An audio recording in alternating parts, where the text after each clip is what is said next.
घन सतगुरु शंकर रूप।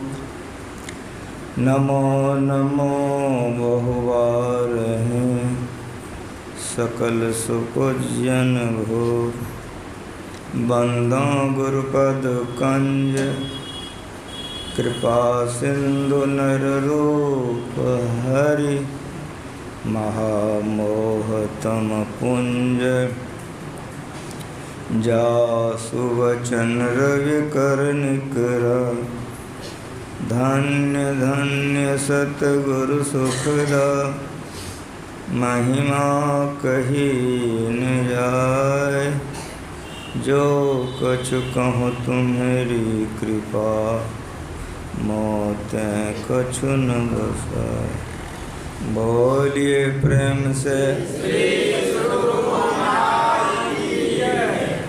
वंदनीय साधु समाज, परम आदरणीय साधक वृंद, माता एवं बहनों, परमाराध्य परम पूज्य श्री सद्गुरु महाराज जी की बड़ी अनंत कृपा है कि हम लोगों का मन ईश्वर और ईश्वर भक्ति के ओर है।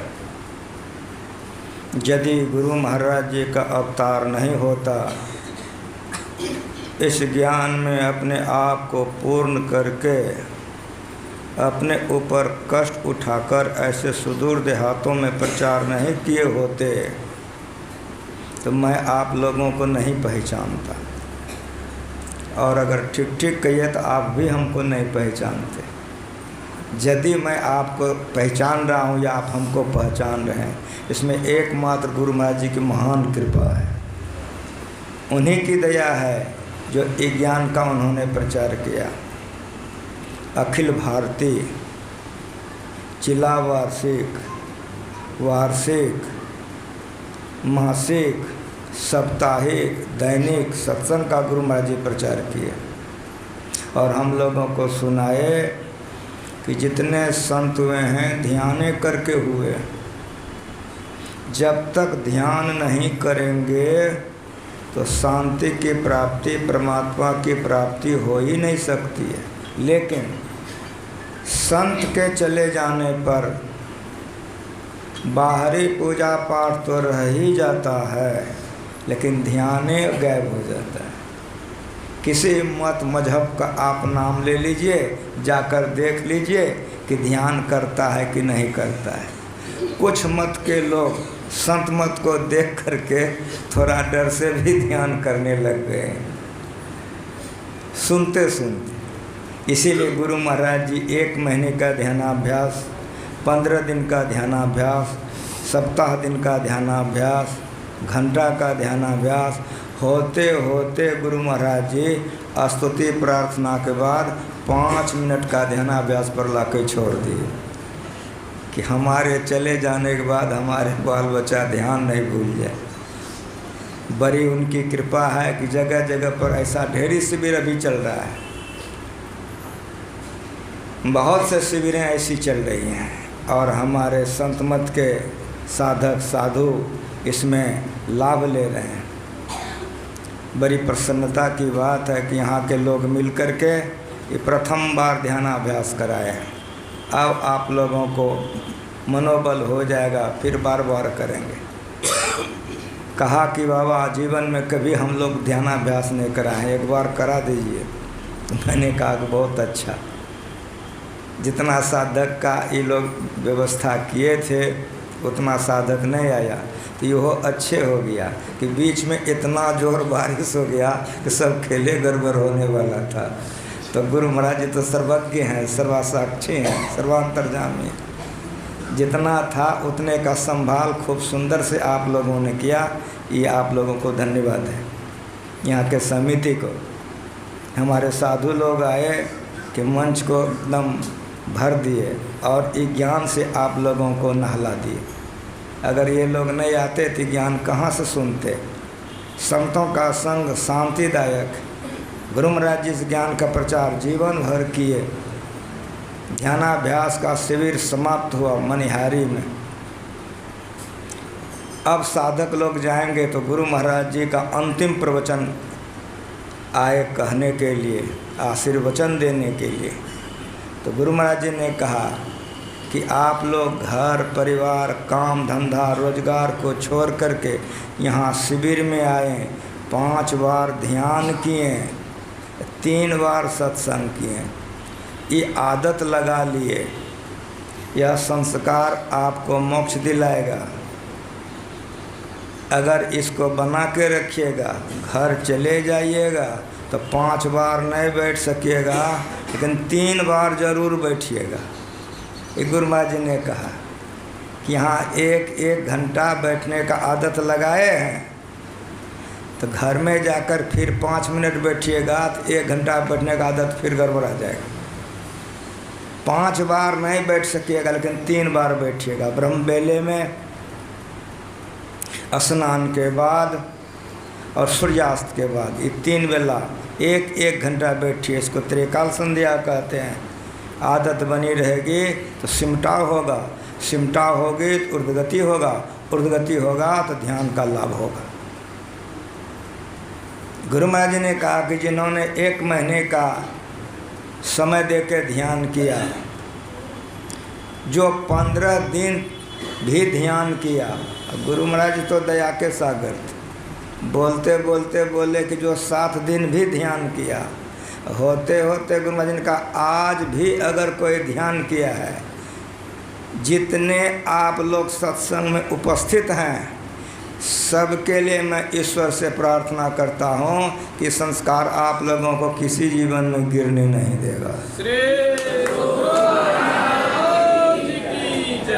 जयकार जयकार मच गया।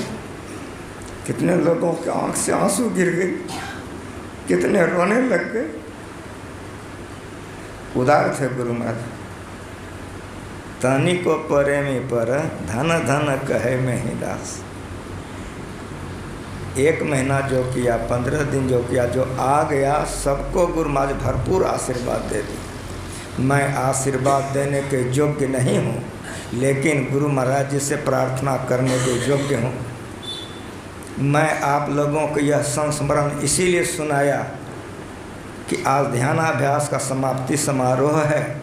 मैं गुरु महाराज से यही प्रार्थना करता हूँ कि आज के सत्संग में जितने जो लोग हैं, जो आशीर्वाद आप मनिहारी में दिए हैं, वही आशीर्वाद सारे भक्तों को लाभ हो, यही मैं प्रार्थना करता हूँ।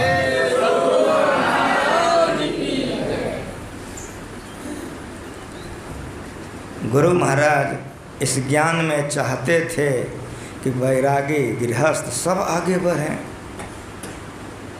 सबके लिए गुरु महाराज जी हिदायत करते रहते थे कि ध्यान के लिए सुनो, कोई दे देगा नहीं। मन की एक ओरता को ध्यान कहते हैं। इसीलिए चलते फिरते तमाम कामों को करते जप कीजिए। पाठ हुआ, जितनी बातें कहनी चाहिए हमारे साथी लोगों ने आपको सुना चुका है। वारी मथे घृत होय बरु, सिकता ते बरु तेल, बिनु हरि भजन न भक्तरिये, यह सिद्धांत पेल। इसी में समुच्चा पाठ का सार है कि वारी पानी को कहते हैं, पानी के मथने से घी निकल जाए। सिकता ते बरु तेल, सिकता बालू को कहते हैं, बालू को पेरने से तेल निकल जाए, पानी से घी निकल जाए, ऐसा हो जाए। लेकिन सुनिए, बिनु हरि भजन न भव तरिये। भक्ति ऐसी होनी चाहिए कि भव तरिये। अब भव के लिए आपको जानना होगा। अगर एक ही रहता तो हम लोग मर जाते तो तर जाते। मीराबाई के वाणी में है कि भव सागर सब सूख गयो हैं, फिकर नहीं मोहे तरनन की। स्थूल सूक्ष्म कारण महाकारण चेतन 5 भव सागर है। और गुरु महाराज जी में आप लोग रोज गाते हैं, अभी भी गाए हैं। सवेरे सब क्षेत्र छठ अपरा परापर और अक्षर पार में सब क्षेत्र, स्थूल सूक्ष्म कारण महाकारण चेतन। भक्ति ऐसी होनी चाहिए कि भव तरिये। ये भक्ति में बिंदु ध्यान श्रेष्ठ है। बिंदु ध्यान में निष्णात वही हो सकेगा जो ब्रह्मचर्य का पालन करेगा, सदाचार का पालन करेगा। पवित्र अन्न खाएगा। ये रास्ता कठिन है लेकिन करने वालों के लिए सरल है। करते करते संतों ने करके दिखला दिया है। बिंदु ध्यान में सिमटा होगे, स्थूल से सूक्ष्म में प्रवेश करेंगे, तब सूक्ष्म नाद ग्रहण होगी। वो कारण महाकारण को टपाएगा, चेतन को टपाएगा। सार शब्द परमात्मा से ही निकला है, इसीलिए जो सार शब्द को पकड़ लेगा वो परमात्मा में जाकर परमात्मा हो जाएगा। भक्ति भक्त भगवंत एक हो जाएगा। ज्ञाता ज्ञ ज्ञान एक हो जाएगा। ध्याता ध्येय ध्यान एक हो जाएगा। पांचों पापों से अपने को बचा कर रखिए। ईमानदारी पसैनी का भोजन कीजिए और त्रिकाल संध्या कीजिए। भजन बनेगा, बड़ा कल्याण होगा। गुरु महाराज जी खाली कह के नहीं गए हैं, करके दिखा के गए हैं। पदावली आप लोग पढ़ते हैं, जीवन बिताओ स्वावलंबी, भरम भारे फोर कर, संतों की आज्ञा है में ही माथ धर छल छोरी कर। स्वावलंबी जीवन बिता के अभ्यास कीजिए। सुन रहे थे कबीर साहब ताना बिना करके, पलटू साहब दुकानदारी करके, दादू दयाल जी खेती करके, भगवान बुद्ध भीख मांग करके भजन किए। करने वाला करेगा। गुरु महाराज जी इसीलिए कहें जीवन बिताओ स्वावलंबी। इधर पर बनगामा है, 11 बीघा ज़मीन था गुरु महाराज जी का। 20 बीघा ज़मीन था सोनामुखी में। अररिया साइड में सैदाबाद है, वहाँ पर गुरु महाराज जी का ज़मीन है। लच्छन बाबा धान तैयार करके पहुंचा देते थे, चावल कुटा करके। गुरु महाराज जी खाते थे, प्रचार में जाते थे। धान लगाने के समय में गुरु महाराज जी खुद अपने से जाते थे। उस तरह का कड़ा ठंड में गुरु महाराज जी धान लगवा देते थे। फिर कटनी के समय में गुरु महाराज जी जाते थे। 2 बार गुरु महाराज जी जाते थे। तैयार हो जाता था, लच्छन बाबा चावल तैयार करके कुपा घाट पहुंचा देते थे। गुरु महाराज जी खाते थे, भजन करते थे। एक बार धान लगा के गुरु महाराज जी जब आने लग गए तो वहाँ देख रेख करने वाला रेशम लाल एक भक्त थे। गुरु महाराज गृहस्थ थे, वही खेत का देख रेख करते थे। जाने लगे गुरु महाराज जी, कहा रेशम का जी, कहा मैं तो जाता हूँ, तुम देख रेख जैसे करते हो करना। जब तैयार हो जाएगा तो लच्छन आएगा तो व्यवस्था कर देगा, होगा तो मैं भी आऊँगा। कह के गुरु महाराज जी चले गए। धान बढ़ते बढ़ते बढ़ गया, फूटने पर हो गया कि रेशम लाल बीमार पड़ गया। उनके परिवार के लोग पत्नी बच्चे इलाज करने लग गए। इलाज करते गए, बीमारी ठीक नहीं हुई। एक दिन बड़े बेचैन हो गए। परिणाम क्या हुआ? उनका शरीर ही छूट गया। उसकी पत्नी बच्चे सब रोने लग गए। गुरु महाराज जी के तस्वीर के सामने माथा ठोकने लग गए कि हजूर अब आपका खेत कौन देखेगा। समाज के लोगों को मालूम हुआ, सब दौड़ करके आए, कहा ओहो ये तो बड़ा अनर्थ हो गया। रेशम का शरीर छूट गया, बड़ा खराब हो गया। अब सारे समाज के लोग आए, कहा रोने धोने से तो जो होगा, अपने लोग तो काम कीजिए। समाज के लोगों ने बांस काट के मंगवाया, अर्थी बन गई। बाजार भेजा, कपड़ा आ गया, सारी तैयारियां कर लिए। तब समाज के सब लोग जमा हो गए और बोले कि सारी तैयारियां हो गई, अब रेशम को स्नान करा करके दफनाने के लिए ले चलना चाहिए। कहा हाँ ठीक, चलिए सबको।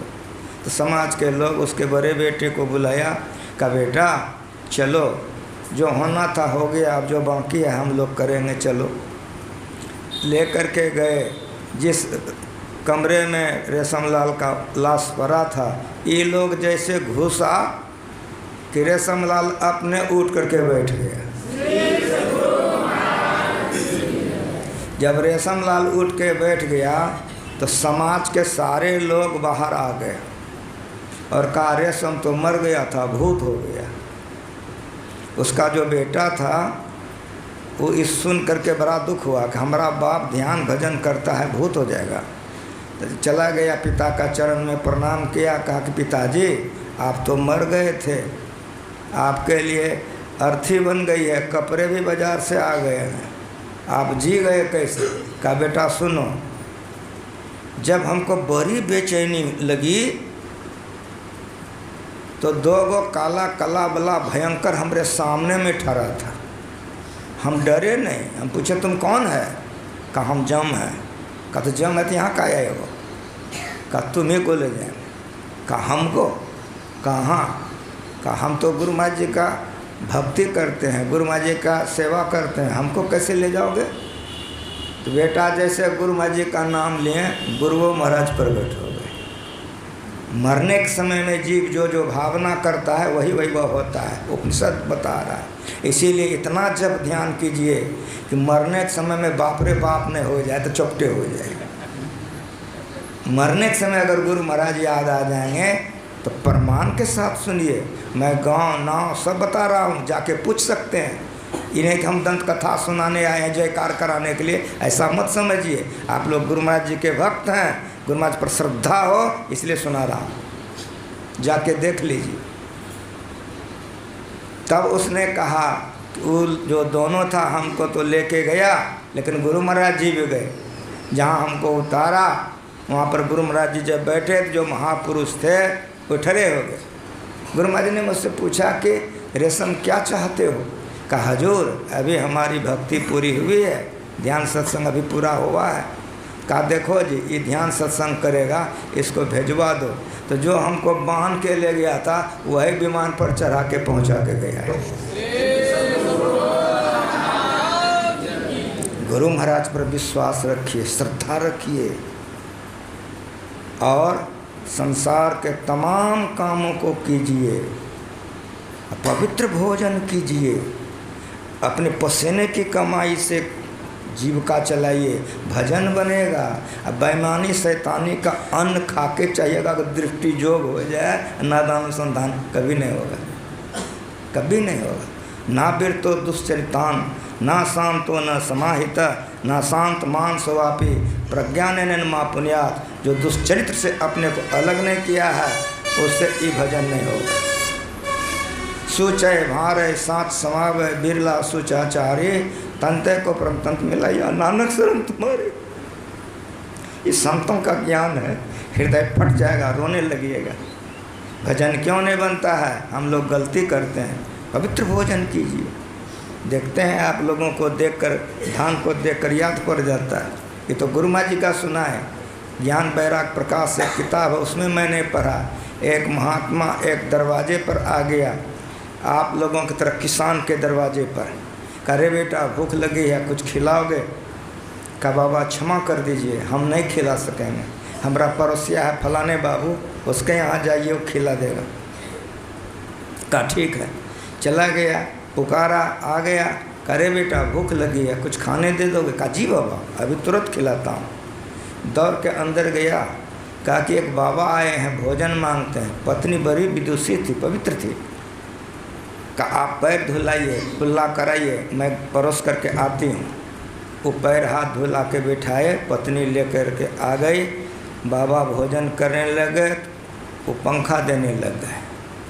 जब भोजन पूर्ण हो गया तो जल लेके गए हाथ धुलाने के लिए। आचमन करके जो लौटे थे तो लौटने में उनका शरीर डगमगाने लग गया। किसान ने पकड़ लिया कि बाबा क्या हो गया? कहा बेटा कुछ नहीं हुआ है, हमारा जो आसनी है उसी आसनी पर हमको बैठा दो। कहा जी बाबा। आसनी पर बैठाया, बैठले रह गया। रात भर ध्यान में रह गया। सवेरा हुआ, बहुत दिन चढ़ गया, तब उठा, आँख खोला, देखा रे सवेरा हो गया। बुलाया घर वाले को, आ गया। कहा रे बेटा। कहा जी बाबा। तो कैसा अन्न खिला दिया? कहा बाबा अगर कोई अपराध हो गई क्षमा कर दीजिए। कहा नहीं रे बेटा नहीं, अपराध नहीं, तुम्हारा अन्न इतना पवित्र था कि भोजन करते ध्यान करने का मन हुआ, ध्यान में बैठे तो बेटा समाधि में चले गए। पवित्र भोजन कीजिए, भजन बनेगा, और पवित्र भोजन कीजिएगा, भजन नहीं बनेगा। तब उस महात्मा ने कहा कि रे बेटा। कहा कि हाँ बाबा। कहा कि वो हमको खाने नहीं दिया था, तुम्हारे यहाँ भेज दिया, उसको बुलाओ। आ गया, कहा कि तुम हमको ठीक ठीक बताओ कि खाने के लिए क्यों नहीं दिया। कहा कि बाबा क्षमा कर दीजिए। कहा क्षमा है लेकिन बताओ। कहा बाबा हम किसान हैं, गृहस्थ हैं, बेटी है, बेटा है, पत्नी है। धान बाबा हम लगाए थे खेत में, बढ़ते बढ़ते बढ़ा, फूट भी गया धान, लेकिन जब हम खेत गए देखने के लिए बाबा तो खेत सूखा पड़ा था। हमको बड़ी चिंता हुई कि बाल बच्चा भूखे मर जाएगा। हमारे पड़ोसिया के खेत में पानी बहुत था, तो 12 बजे रात में हम गए बाबा, आर काट दिए, पानी मेरे में भी आ गया, तो उसको भी धान हो गया, हमको भी धान हो गया। चोरी का धान था बाबा, इसीलिए आपको खाने के लिए नहीं दिया। हम लोग कहते हैं कि बाबा को चढ़ाएंगे तो पाप कट जाएगा। बड़ी दया आ गई, महात्मा को बड़ी दया आ गई। करे बेटा इधर आ, तेरा विचार बड़ा पवित्र, इधर। माथा हंसो दिया कि जा, आज से अब तेरी गरीबी सदा के लिए चली जाएगी। जा, खान पान को प्रथम संभारो, तब रस रस सब अवगुण मारो। पवित्र भोजन कीजिए और ब्रह्म वेले में अवश्य उठिए। स्नान के बाद अवश्य बैठिए, शाम में बैठिए। गुरु महाराज जी हम लोगों को सिखा के गए हैं, नित्य सत्संगते करो बनाए, अंदर बाहर द्वय विधि भाई, धर्म कथा बाहर सत्संगा, अंतर सत्संग ध्यान भंगा। तो धर्म कथा बाहर सत्संगा का समय खत्म हो गया। भगवान सूर्य अस्ताचल चले गए हैं, अगर बकबक करते रह जाएं तो अंतर सत्संग ध्यान भंगा, चौपटे हो जाएगा, सब सत्यानाश। इसीलिए समय की पाबंदी गुरु महाराज जी हम लोगों को बता गए हैं। हमारे शिखर बाबा से सुन रहे थे, भगवान कृष्ण समय पर उठते थे, ध्यान करते थे। जब भगवान होके समय पर ध्यान करते थे तो हम लोग भगवान का चेला होके की करें। समय का ज्ञान रखिए, समय पर कमाइए, समय पर खाइए, समय पर सोइए, समय पर जगिए, तो लोक परलोक दोनों बनेगा। इन्हीं शब्दों के साथ जितने साधक आए हैं सभी साधकों को धन्यवाद, माता बहनों को धन्यवाद, यहाँ की जो समिति है उसको धन्यवाद, हमारे शेखर बाबा को ज़्यादा धन्यवाद, जितने साधु समाज हैं उसको धन्यवाद। मैंने शेखर बाबा को ज़्यादा क्यों कहा, शेखर बाबा सबको धन्यवाद दिए थे, शेखर बाबा छुच्छे रह गए थे, तो हम सोचे कि सब समेट करके शेखर बाबा को दे दें कि शेखर बाबा को ज़्यादा धन्यवाद। इसीलिए आप तमाम भक्तों को देखकर हमको खुशी हो रही है। इसी तरह से मन बनाए रखिए, बराबर करते रहिए तो परम कल्याण होगा। एक बार प्रेम से बोलिए। माइक ले जाइए, एक भजन खूब मस्ती से हो जाए और भजन के बाद आरती कीजिए। माइक ले जाइए। हाँ हाँ वही तो भजमन होगा, याद है भजमन। हाँ